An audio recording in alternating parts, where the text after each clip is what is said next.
Community College, and then the North Coast Watershed Association presentation. So we'll start with County Manager update, and County Manager Boone. Thank you, Chair Coelho, members of the board.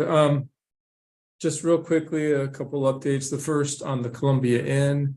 There's been a lot of work being done at the facility, and including upgrading some of the water infrastructure to support sprinklers systems. And so that work will be coming to an end in mid-September. And then we hope to have a slow rollout towards operations towards the end of the month, 1st of October. So just giving you a sense that there's been a lot of forward progress, and we're almost there. It's been a long road. The other, just wanted to mention that we got a letter from the state regarding the Housing Assistance Grant Program, that we have been selected as a recipient of the Housing Assistance Grant. We had submitted an application that was a collaboration with the cities on a regional housing land and infrastructure inventory. And so we have at least received a letter that we've been approved. We will still learn more about all the details of that. On a related state funding issue, we're waiting to hear from the state sometime in the next week or so about the housing homeless funding. We were selected for 2 different projects related to the emergency shelter portion of the roughly $27 million that the state had set aside for the balance of the state counties. And the 2 projects were for Columbia Inn and for lifeboat services. And so we'll be waiting to hear once the governor makes her final decisions on those projects. So more to come, but we should hear in the next week or so. And then, of course, we're having ongoing conversations on a number of other issues with the state related to revenue generation, but we'll have more conversations with the board about that as we move forward. So that's all that I have right now, Chair Coelho. Thank you, County Manager. We appreciate your efforts and the efforts of the entire staff on the housing and homelessness fronts. That is a huge task, and it requires a lot of effort, and it's great news about the grants. And we can continue to praise our staff and let them know that we really appreciate everything that they're doing. I wonder if our panelists have been able to join us. I know that we have the chair of the Clatsop County, or the Clatsop Community College Board, and the interim president of the Clatsop Community College. Are they able to join us there, Teresa? I am not seeing Trudy. I just, excuse me, emailed. She emailed me back just right before 10:30 and said she would be on to share her screen, and I'm not seeing her. Okay. And I don't see Kevin either. I think they are together. I think they were going to both go to the college and be on the virtual meeting together. Yeah, I sent them the link, so I'm not seeing them. Okay. Oh, just a moment.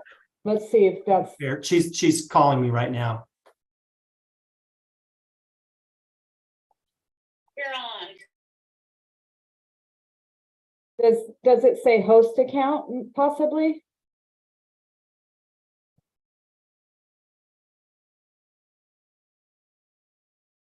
Okay, she is the host account there, so she should be on. Okay, I didn't know the name, so I promoted her to panelist. Okay, then we'll go ahead and move on to the Clatsop Community College update. We have Trudy Van Duzen Sidovich, board chair of Clatsop Community College, and then Kevin Lacoste, who's the interim president of Clatsop Community College, joining us. And we've also got a PowerPoint presentation in our packet. And we'll go ahead and turn it over to Trudy and Kevin. Welcome. Hi, thank you so much for having us. We are here together at, at the college. We're having a little trouble getting the right one on here. Can you start the video on that one? Down below. Oh, down where it says, yeah, there you go. And unmute. Okay, and I'm gonna go ahead and share some slides. Let's undo this. Yeah. All right, can you hear us now? Can you hear us? Okay. Yeah, we can hear you. All right, okay, we're gonna go ahead and share screen from this one. Let's see.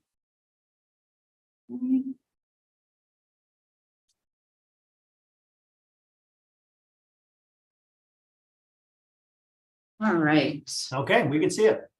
Excellent. Okay, well, thank you for having us. And I want to just give a little background, the impetus for choosing to come and address the county commission as well as the city councils. We spoke to the Astoria City Council, Warrenton City Council, and we have a date for the Cannon Beach City Council.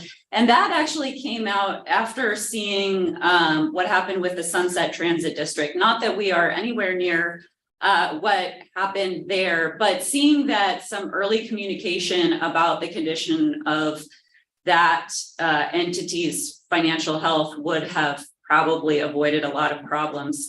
And I think there tends to be a human tendency to not want to, talk about problems, hope that they'll get better.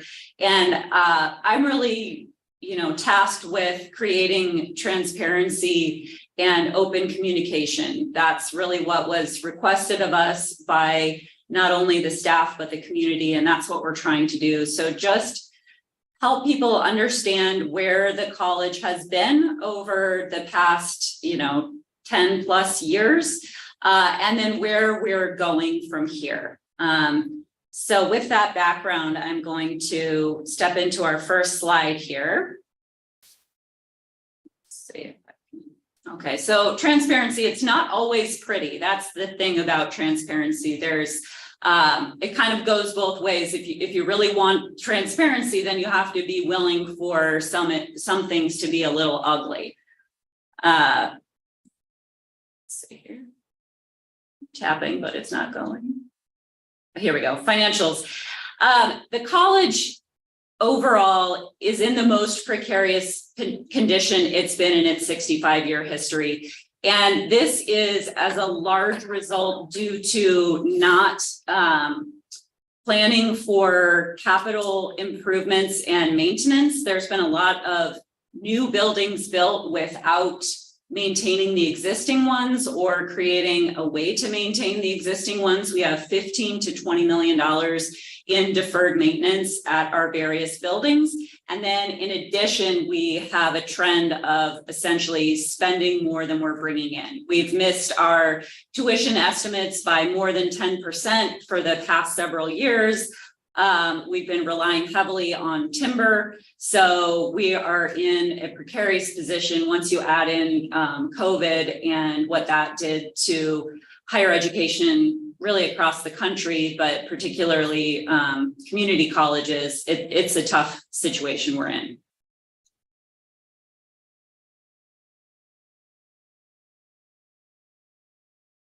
And a disservice to CCC students, our dedicated CCC employees in Clatsop County. And this refers to just allowing this to happen. And I, as a board member, will take responsibility for that. That's something that is the responsibility of the board to make sure that the college is financially sound and is set up to succeed, not just for the current budget year, but going forward into the future. And unfortunately, the way that things have been structured up to now has not allowed that to happen.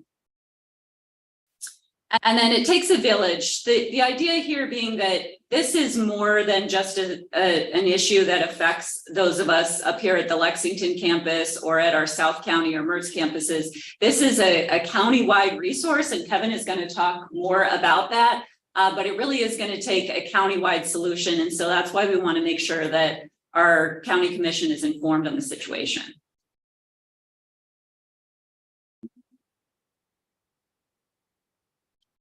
But looking to the future, we will not only survive, but we will prosper. We have Kevin on our team, and we have very dedicated employees and staff here who are willing and able to make the changes that are needed, but we will need a lot of support because it's going to take change, and change is difficult and scary for just about anyone. So it's going to take a lot of trust, a lot of communication, and ultimately, you know, there will be things that aren't fun, but in the end, it's like pruning your roses in the fall. They will bloom again in the spring, and that's our goal for Clatsop Community College.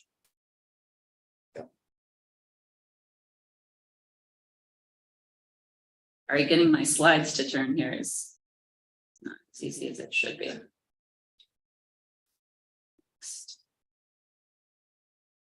There we go. Okay, so we have over the past, let me just get the graph to show here. We have fewer students and fewer faculty and twice as many administrators. And this is over the course of, where do we go? Sorry, trouble. Running this from my phone is not the best way. Okay, here we go. So this is looking from 2006 to 2022. So you can see our full-time equivalent students. So that means you take up all the credit hours that everyone is taking at the college and you divide it by 45 credits per term. And you get a feel for the number of full-time equivalent students in a given year. And you can see where we were in 2006. There was a recession, that caused a lot of cuts in the college. They called it the night of the long knives back in about that 2012, 2013 range. But even the declines that were seen then are nothing compared to the declines that we've seen over the past few years since COVID. Kevin's going to give us an update on where we are now. But as you can imagine, even if we're seeing a 20% increase in enrollment, it still doesn't get us back to where we were at the height. So that is not only affecting our tuition income, but our state income is linked to FTE. And so we not only lose the tuition, we lose the state funding. And then this is not exactly the same time frame because I didn't have data for that. But if you look from 1991-92 to 2021-22, so a 30-year period, we have almost the exact same number of employees. It's like 100 versus 123. And when you look at the green bar, that's our number of faculty. And then the blue bar is the classified. The yellow bar is the administrative and support staff. So you can see we're way down with students, and we have about twice as many administrators and a significant decrease, 30% decrease in the number of faculty. So that I'm not necessarily making any judgments about what that means, but you can definitely see a shift there that may be part of our issue. And over that time, we've also experienced a greater reliance on outside funding as well as spending on support services. So this graph here, you can see our tuition and fees revenue is the base, the green bar there. And then local property taxes are stacked on top of that in blue. And you can see that funding from, we're looking at 2008, 2009 to 2018, 2019, which is the most recent I could pull from the Higher Education Coordinating Commission, that has remained fairly steady. Where you see the greater reliance is on state funding and on that top bar, which is timber. And as we all know, that sees a good chance of going away. And then state funding has been really reliant on not only the FTE numbers, but also sort of short-term COVID funding. There's one last round of funding we're going to get this year, hopefully, which is 1.5 million in a retained employee credit. But after that, those bars both are going to drop significantly.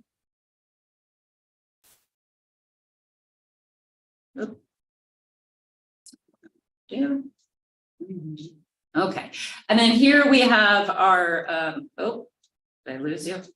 Hold on. Sorry.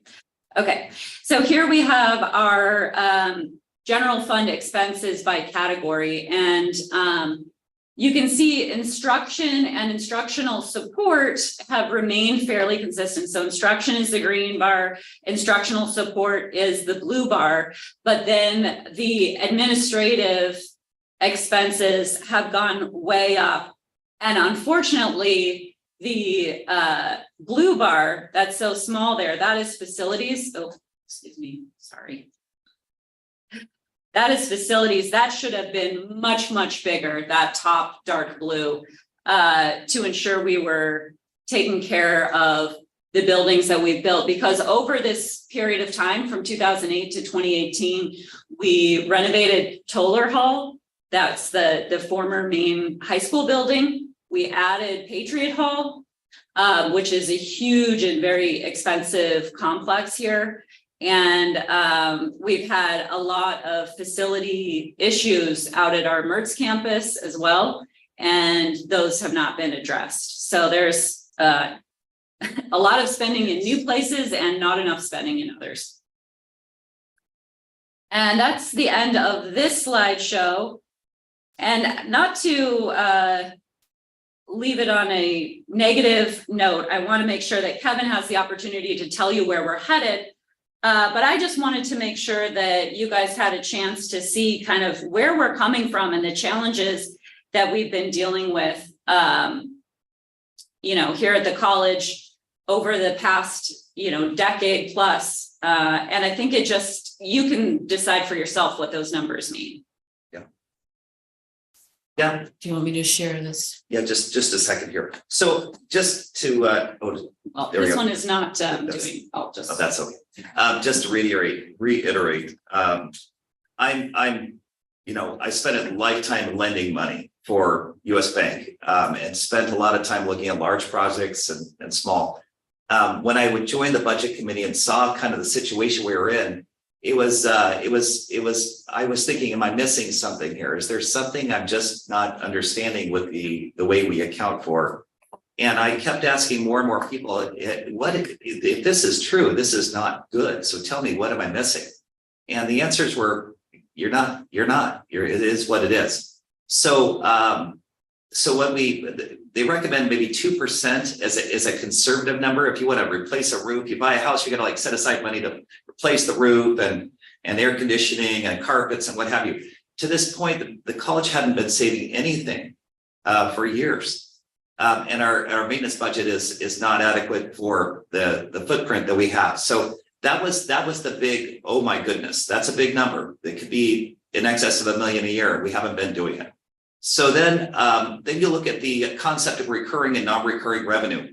This is really important because if your core operations don't at least break even, you will use your reserves until they're gone. And when they're gone, you're out of money. I like to tell folks that in our operating budget, we are running a deficit and have been for years. We've made some unfortunate investments that did not pan out. And as a result, we're running extremely low on reserves.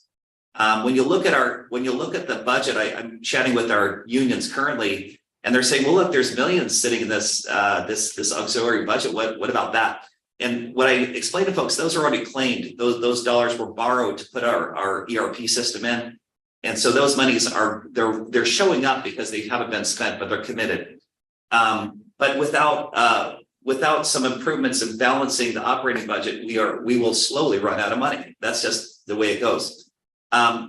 Being part of this now for officially 2 months, we're not alone. This is higher education. Lots of colleges are facing very similar issues: declining revenues, declining enrollment, and rising costs and inflation. So these are really two tough things. As Trudy said, there's no easy answer here. But along the way, we have not adjusted our costs to our income. And we've just kind of put a blinder to it, saying, we'll get that next year. And one of the strategies was to stop funding real estate reserves to take care of the buildings. That's one way to do it.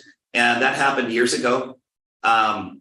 And so we find ourselves here. So we've been, we've been spending more than we're making, and that's kind of where we're at. Now, I do want to tell you there's good news, because I think we're better understand where we sit today. We do have the time that we need because we do get this one-time COVID retention money. We expect it to come. I'm not exactly sure when.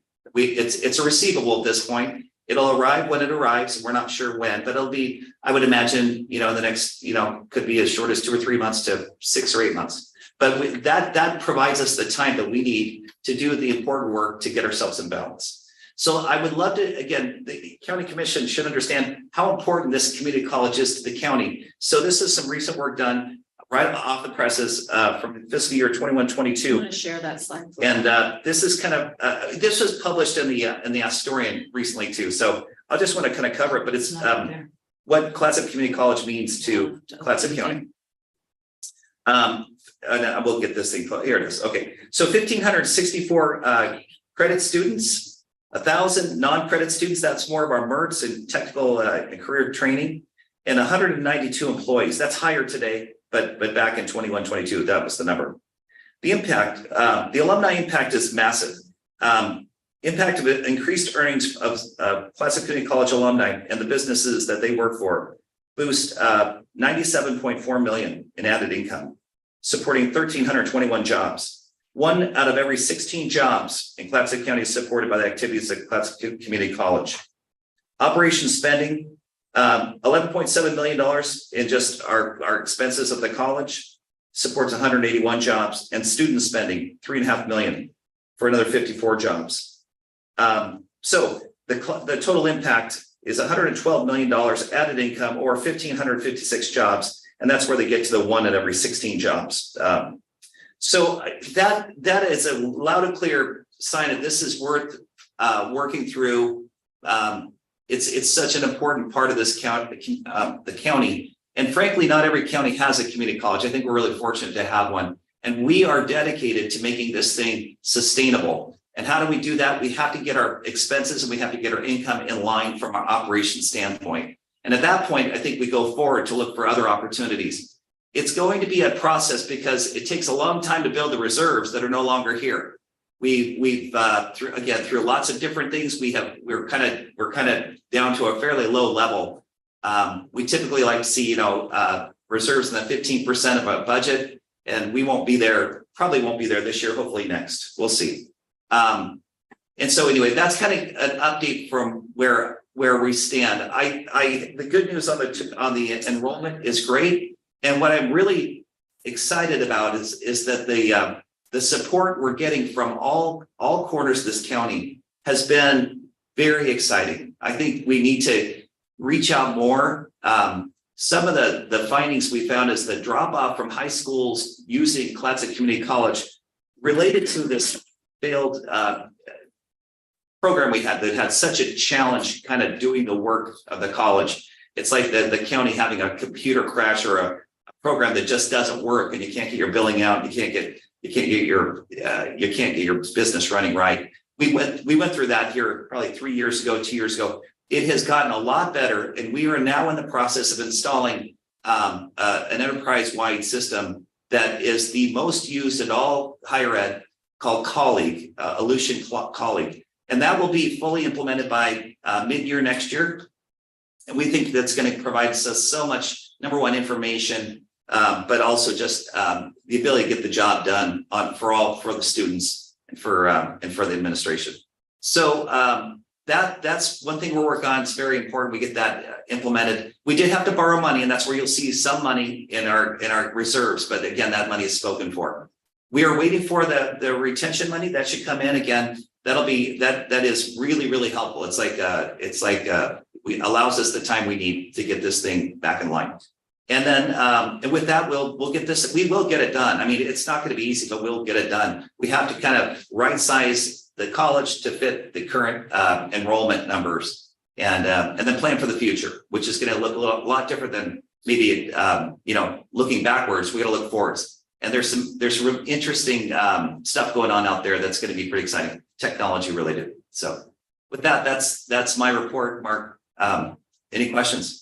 Well, thank you very much, President Lacoste, and of course, Board Chair Sidovich. I think I really appreciate the proactive approach to coming to us and sharing the status on what is going on at the college. I was curious about that. You mentioned the retention payment from COVID. What is the amount of that? It's going to net about 1.5. We do pay some fees for the folks that help put this together. So I think the rough number was like 1.7. I think we're going to receive 1.5. Okay, great. And certainly as we have these discussions about the habitat conservation plan and the impact of having those funds go away, I think this is a very timely discussion to highlight exactly what impact that may have, what economic impact that will have to our community with the adoption of the draft plan.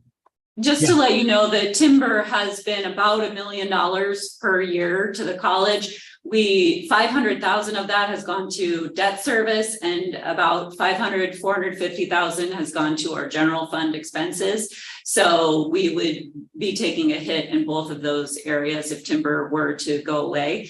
And then one other thing I just wanted to mention as a side note that has been really exciting is, as a result of the word spreading from going to the Astoria and Warrenton city councils, we got a call from a gentleman who is a former VP of finance and operations. He spent 20 years at community colleges, 10 times the size of ours in Iowa. And he recently retired. He's doing consulting work, and he happens to live in Warrenton. His grandkids live in Hammond, and he is just in the process of signing up to do some consulting work with Kevin to help us with this budget process. So things have really, this communication to the community has really been helpful. That alone is like a lifesaver to us. So we're really excited about that. Yeah, fantastic. What a great connection. Mm-hmm.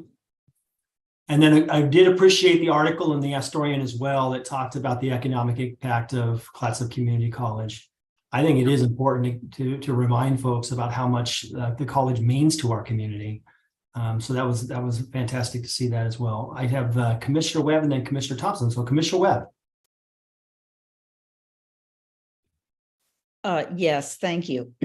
I hope you all understand that you're preaching to the choir here. You don't have to convince us of the value of Clatsop Community College in our community.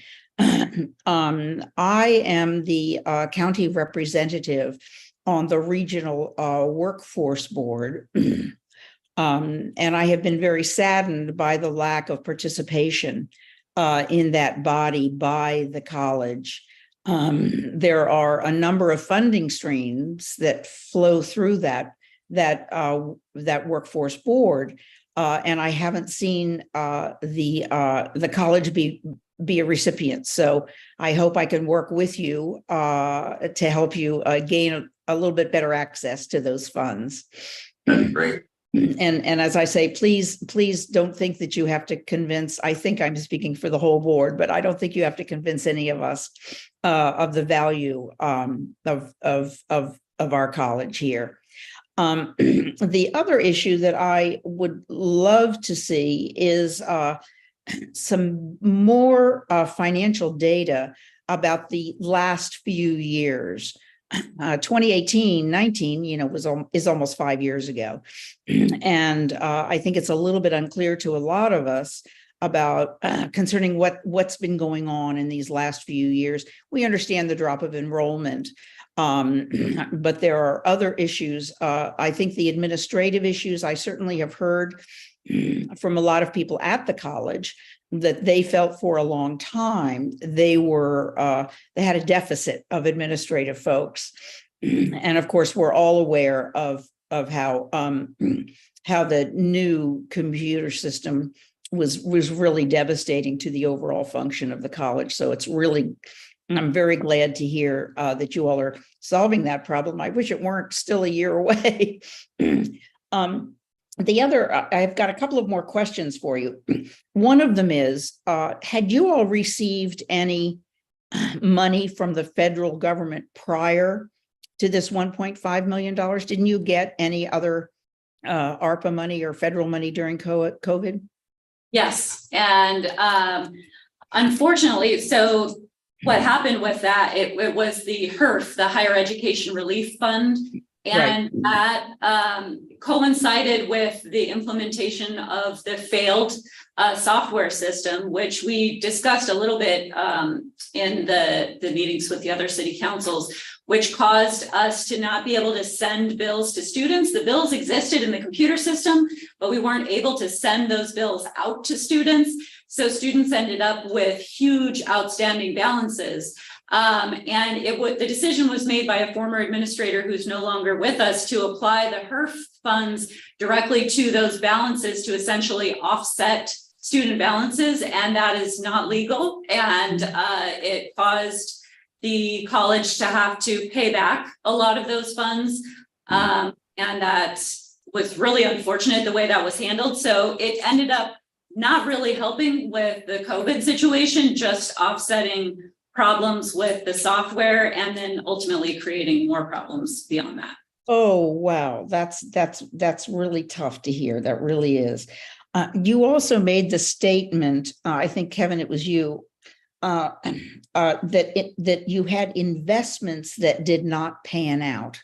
Yeah. What did you mean by that? Yeah, so the one, we've got a board meeting coming up, but we had been awarded through our higher education coordinating committee, $8 million matching grant for some work to be done, a new building to be built at Merck's to really accommodate new programming and such. It was very exciting. The $8 million was going to be followed by another $14 million to be raised through grants and donations to match this $8 million and have a $22 million project. And so there was a lot of excitement, some projections that were maybe a little bit optimistic, whatever. And so with that excitement, they got busy on spending money to start designing a building and preparing for some, all the pre-work for a major structure. In the end, we spent almost 1.2 million, about $1 million with the architect and about 200,000 for different pieces of the puzzle. And in the end, we raised 32,000 on a $14 million goal. And so they pulled the plug on the project and it cost the college, again, we sold the performing arts building. I mean, it was funded through different things, but in the end, it was a costly investment that didn't pan out. So we just simply have to do a better job. And again, this is right up my wheelhouse as a banker. I have a lot of people coming to me and asking me, hey, I'd like to borrow some money for my plan. Here it is. Well, we spent a lot of time making sure that plan's feasible and would work. And in this case, when you raise less than 1/3 of 1% of your goal, this was not feasible from the day one. I know I'm a Monday morning quarterback, but how do you go up for a $14 million goal and end up with 0.2% of that? So I just think that was just an unfortunate thing. But again, it just further puts the pressure on, because those are reserves that the college builds over years that are gone. And that's the most recent example. In my current role, I'm trying to keep up with what's coming next, and then looking back at the same time, trying to put the pieces together. And that was the most recent report we have. Well, and the other one beyond that, so the two big investments that didn't pay off is that 1.2 million, that was essentially assets that the college had that went out the window and literally nothing to show for it. And then the other one is the original software system so we were on RogueNet for many years. That system went away.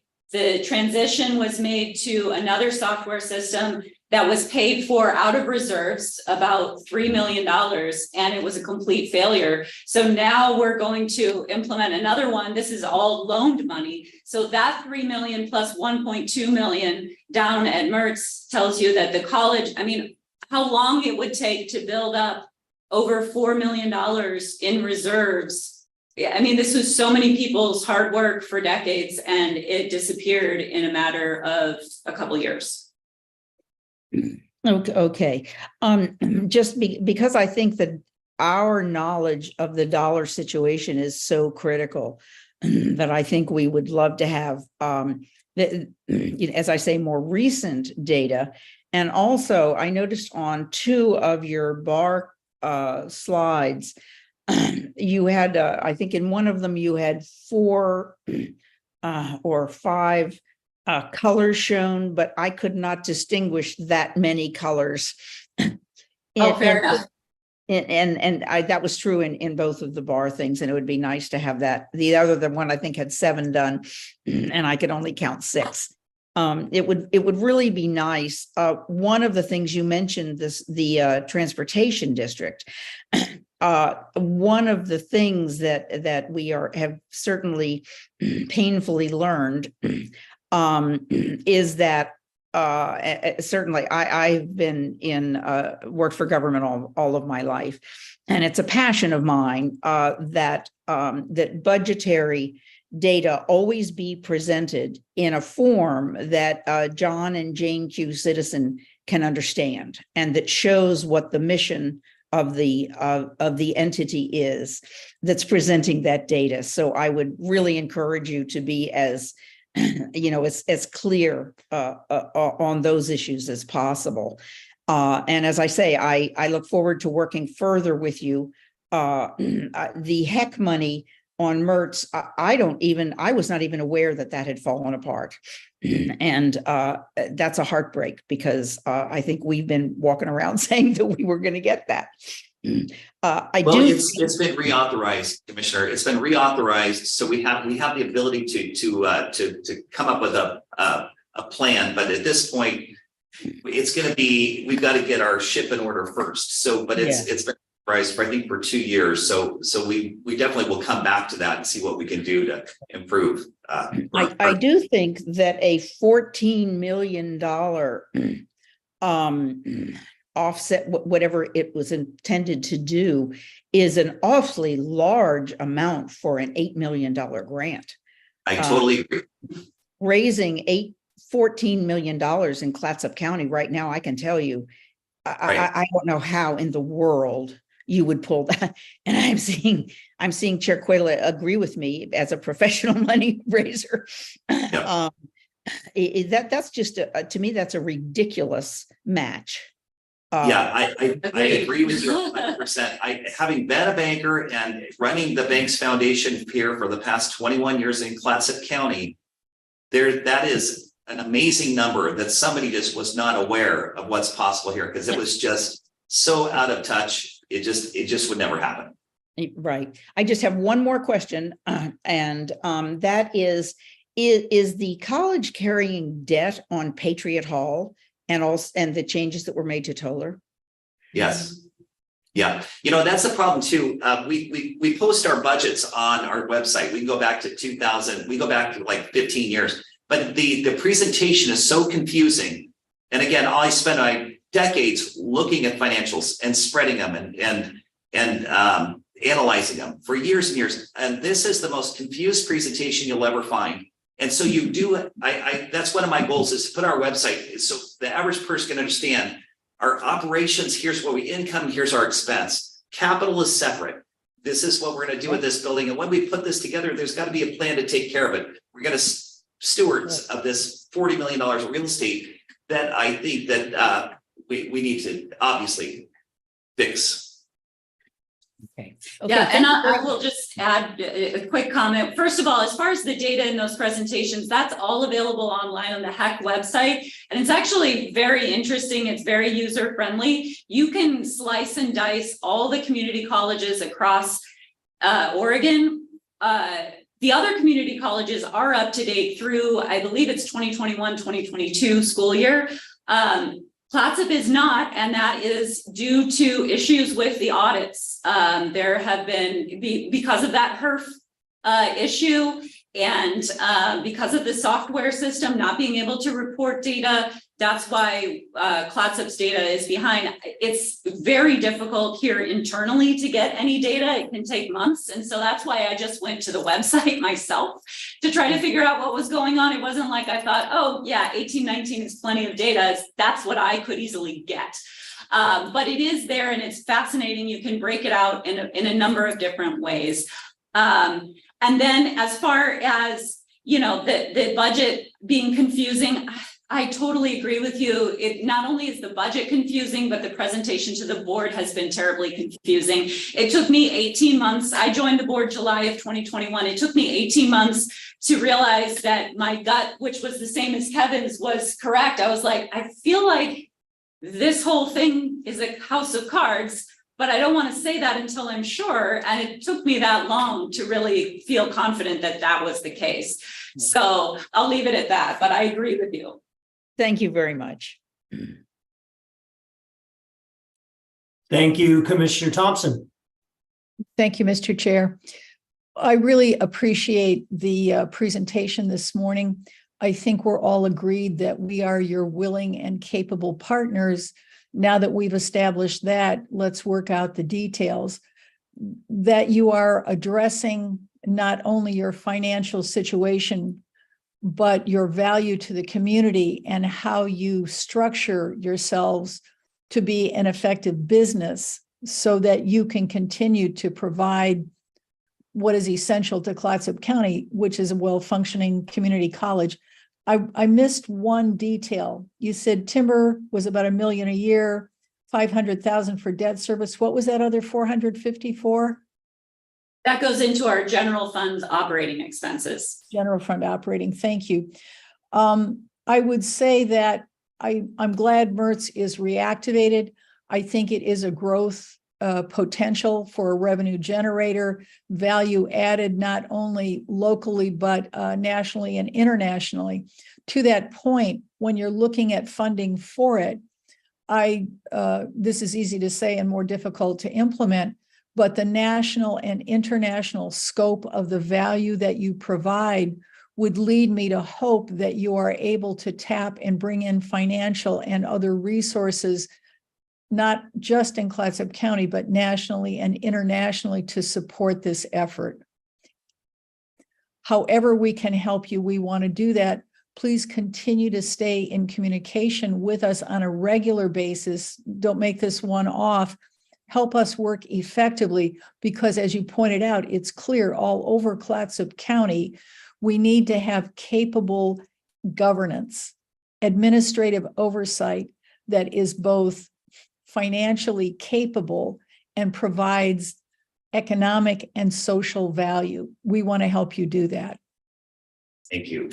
Thank you so much. And I want to thank you all for your service. I think my brief foray into the world of serving on an elected board has made me realize that the huge amount of effort and hours that goes into that, and also makes me realize how critical it is that really capable people who have experience in a wide variety of areas step up to take on these roles. And I've said it to multiple people, it's like the people who are busiest are the people that we need to run because they are involved in a lot of things. So I know that you guys, all of you being busy people, are extremely valuable to the county. And I appreciate you for that. And I hope you'll encourage other people like yourselves to get involved in all of these elected boards that we have in the county, because it is really critical that we have capable leadership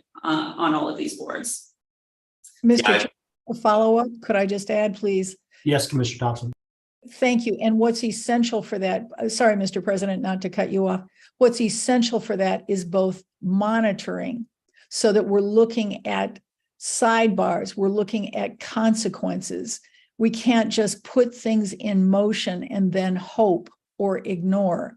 It takes effective collaboration to be able to determine that the value is being provided in that legally sufficient way. Thank you, Mr. President. Commissioner Thompson, go ahead. Oh, thank you, Chair. I just want to echo what Trudy had to say. Appreciate your support. And I feel like we've got so much. This county is really quite special. I've worked in lots of counties. In my previous role, I had 17 counties we touched.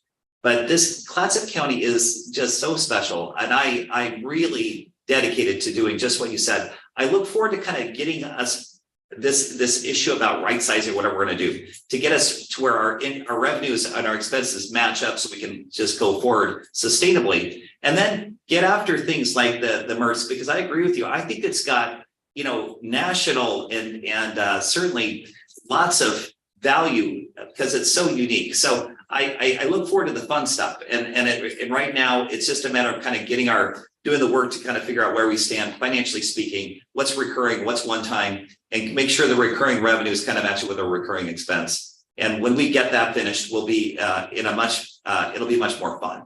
So I expect that we will certainly be happy to come as often as you'd like to provide updates. So I thank you for your time. Yeah, thank you, President Lacoste and Chair Sidovich. Really appreciate the presentation and appreciate all you do in the community. And we referred to collaboration throughout the county. That's really been a focal point for our commission and our county manager, who has worked very well with the cities and with all of our special districts and other entities within the county, nonprofits and otherwise. So again, we really appreciate the communication, and we'll continue this going forward. And thanks again for being here. Thanks. We'll move on to the next item is North Coast Watershed Association presentation on page 9. And I'll turn it over to our Community Development Director, Gail Henriksen. Actually, I'll turn it over to Graham Clegg, who's joined us. Great. Can you all hear me? Yep, we can hear you. Okay, I'm going to join as a panelist here.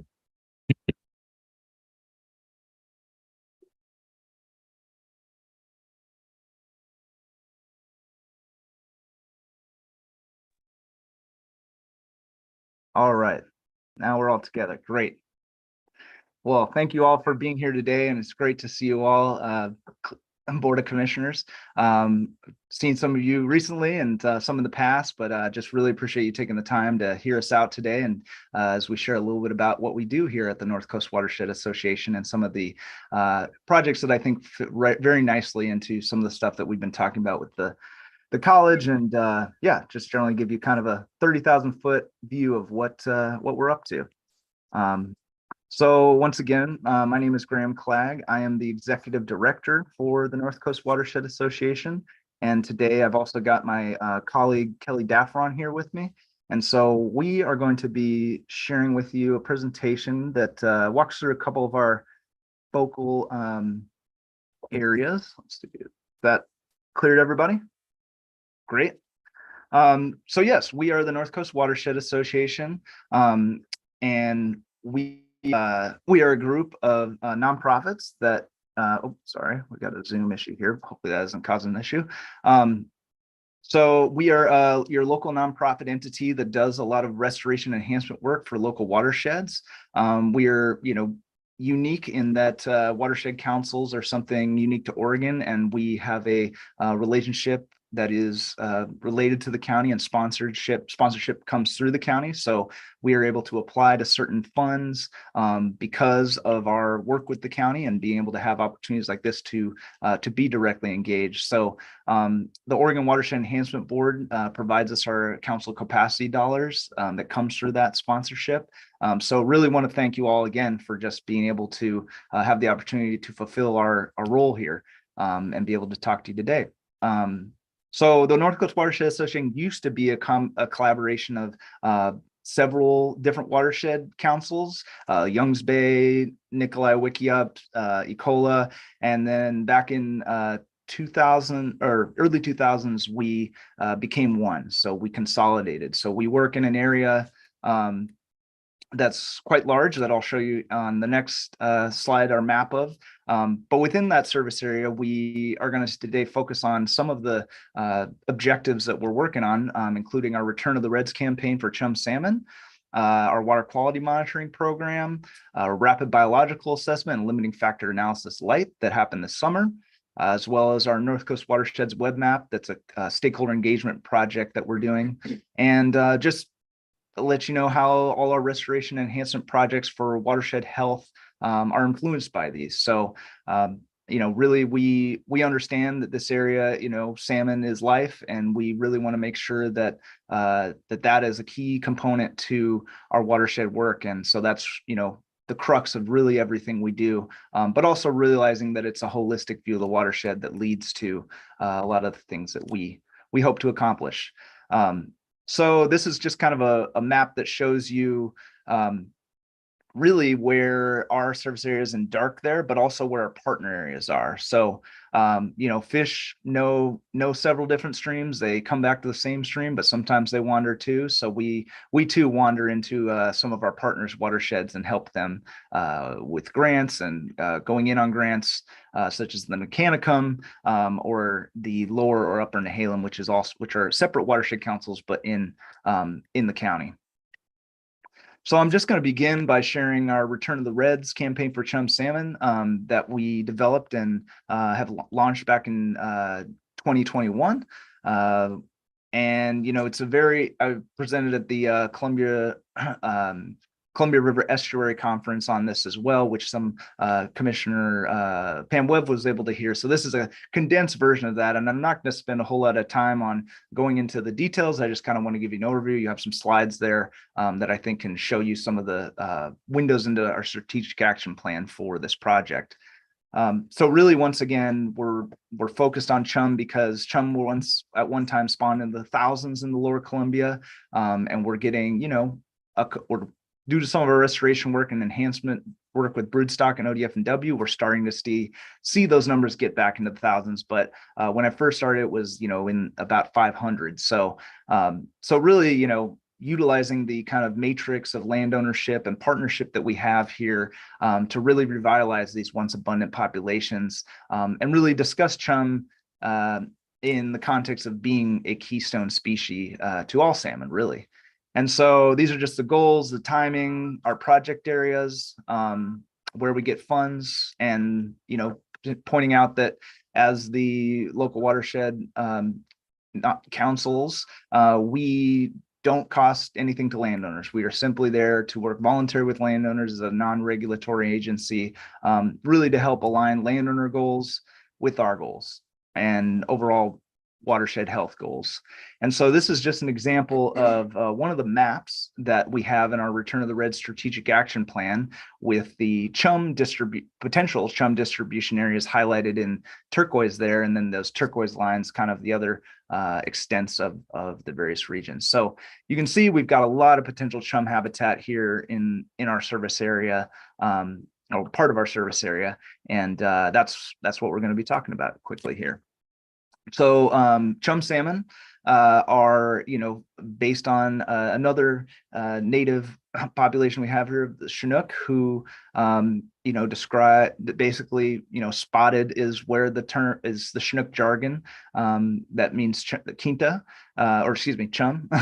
And so, that's just an example of how this fish species came to be recognized, and really was a very important fish species for many of the indigenous people who lived here, as the fact that it was one of the last fish to come up. So it would be, really that staple, and they entered the darks of winter to have. So why focus on chum?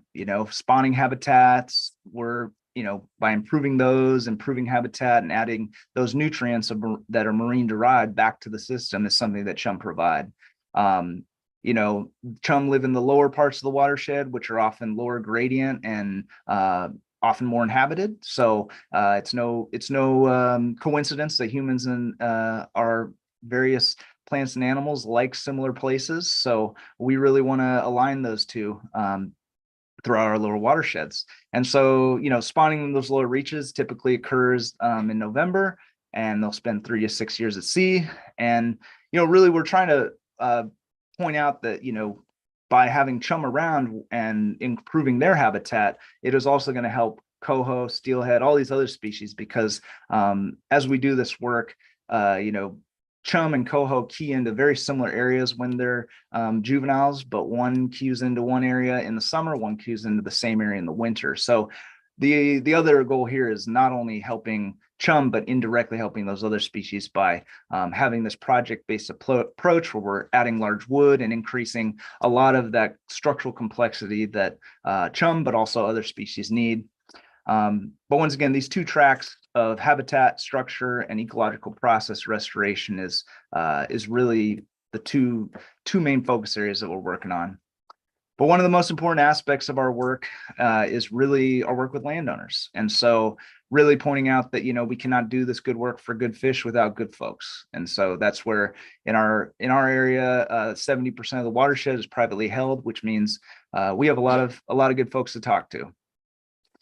And so when we're working with our landowners and trying to get, projects rolling with them, or at least, the data that we need to be able to create a project, we really are working through a lot of these different categories and trying to become, get this as a celebration of the project and the community building that we can do around it, but also, considering what those landowners' priorities are so that we, once again, are really helping foster a dialogue of compatibility.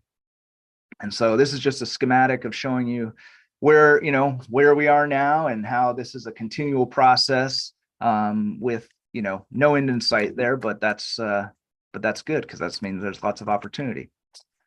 So we've got a strategic action plan that's available online that really outlines a lot of this that, is on returnofthereds.com, and you can check out on some other time. And I wanted to include some of the kind of key pieces from that document in the slides here, which you will have to look over more, and I'll spend a little less time on, but really these are, the things that we're trying to address in that strategic action plan. So when a landowner or a partner really wants to see what our goals are and our plans are, we can cite that. And so these are some maps that I've created to kind of showcase, not only the matrix of land ownership, but also where these specific reaches we're trying to work in. And within those reaches, as you can see, a myriad of ownerships, but also really just different habitats and different areas of that need different things. So this is just that kind of breakdown I was talking about how much of our service area is privately held versus county held or local governance and federal. So, all things that we look into in terms of understanding how we permit projects in certain areas, working with the private timber industry, such as Hampton, has been really valuable for us to be able to move projects along under, the Northwest Forest Practice Act and the Ferns permit, that we don't have to go through a lot of rigmarole to get some projects going because we're working on timberlands. So there's a lot of benefits that we get from working with private landowners to just get projects going. So this is just an example of where CHUM are globally as well as locally. Here's some examples of their harvest yields in the past, and that you can see the decline. Also some shots of the commercial catch and hatchery releases of all the various fish species over time. But then also these are some of our benchmarks for large wood within these reaches that are in the strategic action plan. And once again, we cannot get this large wood and create these habitats without the work of Hampton and other partners to provide us those materials and their lands. So what does large wood do? This is just an example of, this is on the South Fork of the McKenzie. This is what we call stage 0 project. But basically, large wood completely devoid of the system. It's at least in Northern Oregon, it's pretty prevalent that this is the limiting factor. But you can see already the flow is starting to change, and that's really the goal of all this.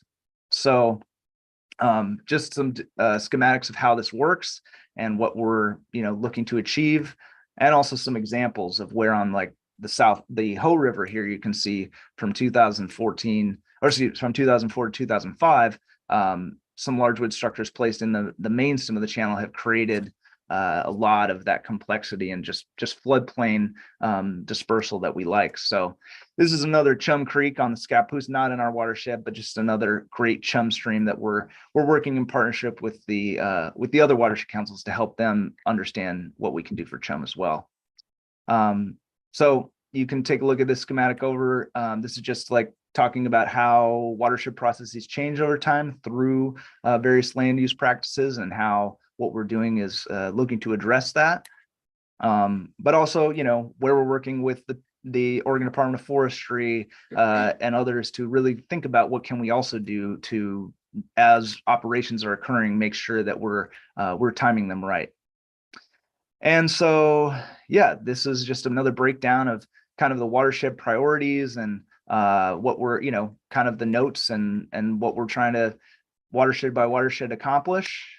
And then once again, kind of our metrics that we're looking for, and what we're trying to measure. And so, really, data-driven results is some, and making management decisions around that, and really working on projects such as this one, which began when I first started on Upper Big Creek, which, while it doesn't directly benefit Chum, it benefits Chum in restoring overall watershed processes by allowing, in this case, 2 bridges to come out for the floodplain to move and meander more wildly, but also removing culverts and large wood structures that, adding large wood structures that will really help that project fully succeed. And I'm happy to say I was up there snorkeling it recently, and the numbers are already looking to improve on Coho up there. So this is another project on the 202 bridge on the North Fork of the Claskenai, where we last summer built a roughened channel, which is basically a fish ramp that comes over this former dam there. That's a water intake for the hatchery. This is more of a Chum project. This is a wetland reconnection project that we did on Hampton Timberlands, where we basically connected 2.5 acres of wetland habitat that was formerly disconnected by a road that severed the wetland. And so where they used to drop old logs, logs off onto the steamships with. So, really just trying to work on creating that physical environment so that Kelly here can tell you more about the chemical nature of what we're also trying to look for salmon. So Kelly, I'll hand it over. All right. Morning. So I'm Kelly. Nice to see y'all. I do a lot of the water quality monitoring programming for the North Coast Watershed Association. And this project highlighted here is our EPA funded project to look for roadway runoff chemicals, and most notably 6-ppd quinone, which is derived from car tires. It was discovered around 2019, so there's a lot that we don't know about it, but we do know it is linked to massive coho deaths in the Puget Sound area. This is the first time that it's being tested for in our area. These are the sites. So there's a few that have been rearranged. We did our first samplings this past fall and spring, and you'll see that data here in a minute. This project aims to get that data, to fill some educational gaps, and to share the data. And that's part of what we're doing today. This is a list of the battery of chemicals that we're testing for, including pesticides, vehicle-related chemicals, pharmaceuticals, and personal care products, and some industrial chemicals as well. 6-ppd quinone is the star of the show, though. 6-ppd is what is actually added to tires that helps prevent oxidation. And lo and behold, it continues to do its job when it leaches off of tires and interacts with oxygen or ozone to form a quinone structure. And that is the deadly chemical that we're talking about here. Over on the top right of this slide, you can see salmonid toxicity. I was a bit surprised. I assumed it was going to be extremely toxic to all salmonids, but it is not. It is most deadly to coho, and then down, it is next most deadly to coastal cutthroat trout, which are 2 native species here. Steelhead going down the line, Chinook not as susceptible. Sockeye and chum seem the least affected. But that doesn't mean sublethal effects aren't happening. And that's some of the current research that's going on right now, is focusing on sublethal effects, meaning things that happen to fish that aren't as bad as being killed, but are still not great for survival. The numbers of 6-ppd quinone that are needed to start seeing lethal effects are not very much. 40 nanograms per liter is the lowest amount that they've seen deaths start to happen.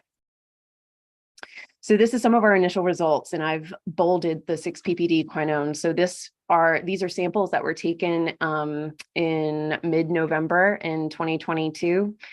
And the Skipanon River at Highway 101 had the largest concentration of 6-ppd quinone and the largest number of chemicals that were found. Also, the North Fork Claskenine River at Green Mountain Road had a lot going on. The next slide shows, the North Fork 6-ppd quinone was also found. We tested the Columbia River at Pier 39, which is not off of a roadway, but is downstream of the city of Astoria's output in the river. And so we still found some chemical signatures that indicated that as well.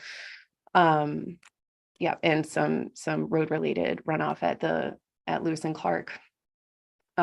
We did 2 subsequent samplings in February and March. Those samplings, we didn't find 6-ppd quinone, and that result has informed some changes that are taking place. In addition to, you saw I rearranged some sites on that map, moving some into a more concentrated area so that the diverse weather in our area can sort of work with me, so that it's not, you know, pouring in Astoria and it's dry and in Napa and things like that. It's a difficult study to manage. But we still are finding chemical signatures in our waterways. And going forward, we're actually going to be testing on the main stem of the Columbia downstream of the Megler Bridge. So we might see chemical signatures from roadways related to that bridge, which will be interesting. But all of our sites have had things pop up regardless. So if you want more of those results, I can talk more about that later. A little bit about our outreach. It's kismet that we're presenting here today with Clatsop Community College. We've collaborated with them to have me come as a guest speaker and bring some kids out into the field in intro biology classes to talk about historical sources of contamination in the Columbia River and its tributaries in our area. And to get them in the field and show them how I do temperature monitoring and the chemical monitoring as well. Our testing, by the way, is done at the University of Washington Tacoma Center for Urban Waters up in Tacoma. Through our outreach, we've recruited lots of great volunteers from local high schools and the community college, and through help from the county and also internal expertise of Graham here. A lot of mapping is being done to help maximize this data and help it make sense and help find ways to mitigate any issues that we continue to find. Some of those potential mitigations are mentioned here: permeable pavements, trenches, and even 6-ppd quinone alternatives, which are actually being talked about more with in the state of Washington with tire manufacturers up there. And get back to Graham here. Thank you, Kelly. Yeah, and so in addition to collecting that, that information, we're also this summer got a OWEB grant to monitor for the first time the entirety of our service area, as well as the Nicanicum Watershed Council service area for juvenile salmon. So we're by the end of this week gonna wrap up snorkeling approximately a little over 300 miles of stream. And that has led to us getting a 20% sample of all the pool data in terms of how many juvenile salmon are in and what kinds are in 20% of the pools. So we've that's enough for us to be able to extrapolate, what the density and abundance of fish are in the whole system. So, we're really trying to make, get this data so we can really effectively monitor our projects moving forward, because we have a lot of things that we'd like to prove that indeed are working. And so by essentially getting this baseline data, and ideally we would love to have this data over a 3-year period so we could capture the entire cohort of salmon. But we're building off of this first year in our hopes with an electronic data application that we built to collect this data, that we'll be able to replicate it and potentially resurvey some of our projects as time goes on. So this is just a shot here of Kelly actually and our contractor snorkeling on the Nicanicum. This is a classic large wood structure, and I just want to point you to the picture below because that's the fisheye view where you can see a bunch of coho up top. But if you look closely, there's this is one of the highest yielding steelhead pools that we found on the Nicanicum as well, and it's right there at the large wood that we want to see more of. So anyway, that's just, I think, a great example of what we're what we're putting to use to give us these layers that we need in order to be able to understand not only where we want to do future projects, but also what's happened in the past. So our North Coast Watersheds web map is one of those tools that we're developing to basically create a living atlas of a lot of these projects that have been done thus far, but also, what is their current maturity, so to speak. So this project is one that I'm really excited, and the county's actually given me some in-kind donation as we've moved forward with it here in the next year, to be able to work with them on some of the GIS components and getting the word out about helping us map some of the things that we would really like to see. So we're in the process of developing applications for landowners to give us input on water, plant data, using some AI technology, using Seek by iNaturalist to help identify plants. We have a countywide plant list that then is chosen from, so people can basically tell us where certain weeds are or certain plants of interest are, and we can have a record of that. And then also, fish presence or not, or culverts, wildlife and habitat. So all these things are things that we're in the process of launching here very soon, and having a series of watershed by watershed trainings to train up our stakeholders in how to use this application, and ultimately information that the county, I think, could really benefit from having as we move forward with plotting projects, but also seeing where we see opportunities. And these are just kind of our goals. We really want to manage non-native invasive species. We want to do riparian plantings in those areas where we can manage them. And then we want to improve water quality by monitoring that. So kind of a succession of stages, which could lead to further projects as well. So just want to open up for questions, and thank you all for your time. And there's a great video link here of a great video that Derek Wiley from ODF&W did on chum salmon that kind of encapsulates all of our efforts here. And yeah, I can drop that in the chat as well for you. But yeah, thank you all so very much. Really appreciate your time. And it's it's invaluable for us to have this connection with the county commissioners and just this opportunity. So thank you so very much. Really appreciate it. Thank you very much, Graham and Kelly from North Coast Watershed Association. I got the pleasure of meeting Graham out at the Sip and Stroll a couple of weeks back. That was a great event, and it was a fundraiser for the North Coast Watershed Association in conjunction with Hampton Lumber. And really appreciate all you're doing. I see Commissioner Thompson has a question. Commissioner Thompson. Well, isn't this just the fun part of our job when we get to see the natural world healing and becoming healthy and whole again? So Graham, just echo all that. Time spent with you is just a good time, as the chair says. Here's what I would offer. Oftentimes in the culture wars, timber companies are demonized. When you show how much of the land is in private ownership, what you don't, I see a collage instead of the picture of husband, wife, 2 kids, when you're looking at your partners, because I've been out on a lot of projects that the timber companies are doing. The tribes are doing projects. So I would love to see a more graphic presentation of all your partnerships, because I get a lot of emails where people say timber companies are evil, they destroy the environment, they kill the wildlife. Well, please show a different aspect of their activity so that we can have a more productive, healthier conversation about effective collaboration from every sector to heal the earth and to love the people. Absolutely. And Commissioner Thompson, I appreciate that, because, we're really trying to build a landscape of transparency and trust here.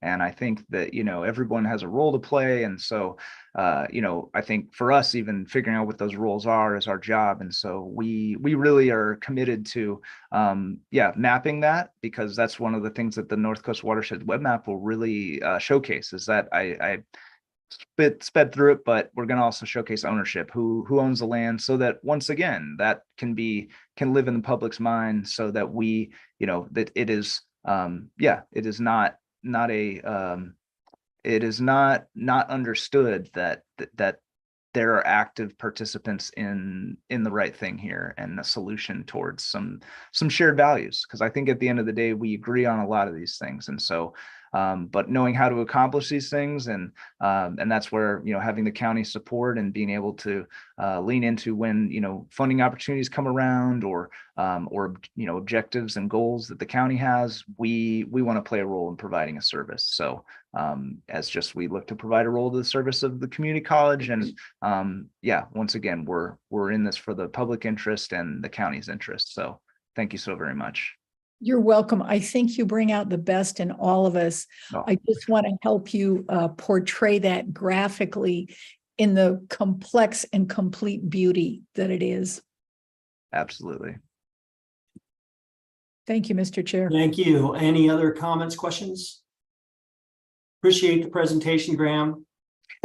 Yeah, I didn't see a Keep place. up the good work. You bet. I didn't see a place to drop that video in the chat, but I'll send it to Teresa, and you guys can enjoy that some other time. The chum love. So thank you all. Sounds great. Thank Thank you so much. Yes. We look don't forward have to any seeing- other items on our agenda today, so we'll go ahead and adjourn unless somebody has anything they want to bring up. Are we good? I just Commissioner want, Thompson?